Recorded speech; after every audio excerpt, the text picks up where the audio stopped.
has become. All right, I want to move on now to Next Up, where we highlight the entrepreneurs and founders moving the needle for our economy, markets, and technology.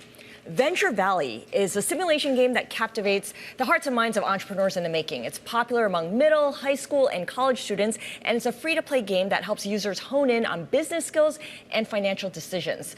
I'm pleased to say joining us now is Shelley Miles. She is CEO of the Singleton Foundation for Financial Literacy and Entrepreneurship, which produces the game. Shelley, so good to speak with you.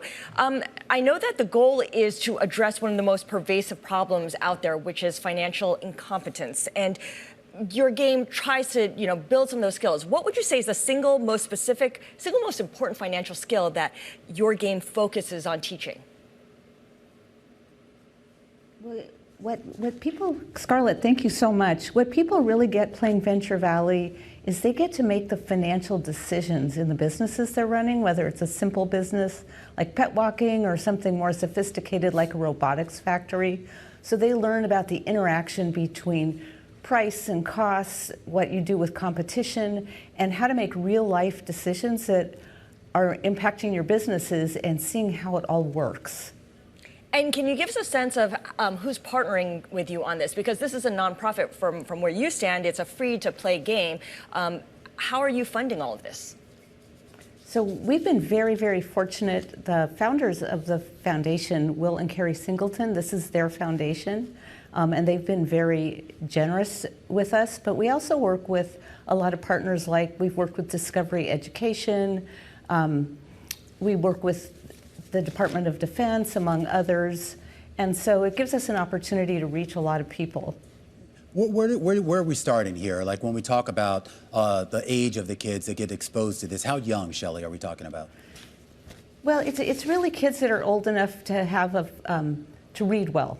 Mm-hmm. And so some of our youngest players are 12 mm-hmm. and 10 in middle school, and it goes all the way up through college business students.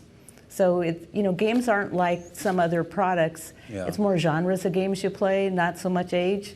Yeah, exactly. I am curious though about how much this type, both your product but also competing products, how much do they get integrated into actual formal schooling curriculums? Because there's been a lot of talk about how a lot of school curriculums don't actually teach anything really related to finance, or I guess what in the old days we would have called home economics.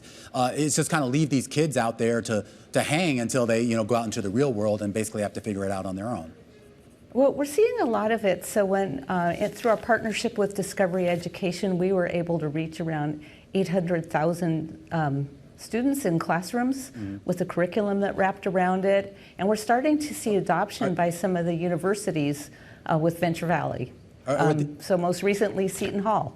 Okay, well, with the classrooms, and not the college, but below that, are we talking about public schools, or are these private schools, charter schools, what?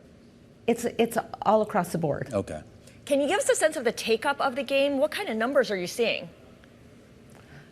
So right now, I think we have about 250,000 players, and we're well on our way to getting to 1 million.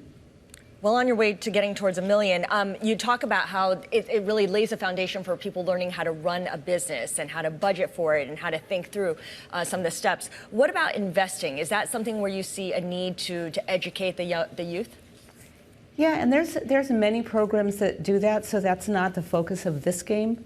But that's really important skills. That's part of the financial competence side of our mission, which is both promoting entrepreneurship and financial competence. Mm-hmm.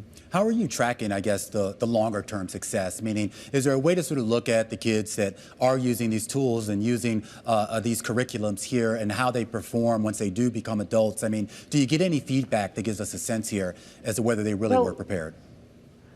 It's interesting. We just did some research with Dubit Research. And we hit two of our goals with the game, which was we wanted young people to be able to imagine themselves as successful entrepreneurs.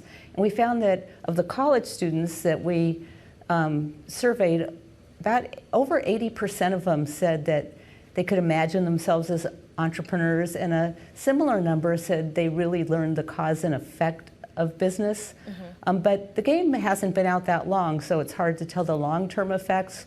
We had one student who followed our college tournaments around the country, and he just got funding for his own business, and he said that the game really helped him understand quick decision making and pivoting and the things that you have to do in the real world, reacting to market forces. But we'll have to wait and see what the really long-term effects are. Well, Shelley Miles, when you do get that data, we'd love to hear about it. Thank you so much for joining us. Shelley is CEO of the Singleton Foundation for Financial Literacy and Entrepreneurship. Romaine, I feel like a follow-up game here could be something on teaching kids about these budding entrepreneurs about government regulation and taxes, because that's the next step. Oh gosh, I don't know. I mean, how long would that curriculum have to be? But you are right, and I do think about it. I mean, I was fortunate enough to go to a relatively good primary school and secondary school where they did teach this stuff. But so many kids, we had a whole generation just never got this. Yeah, absolutely. Yeah. And of course, with everything turning to technology and relying on technology, a lot of it you don't have to think through anymore, right? It just kind of appears for you. Yeah, absolutely. Yeah. All right.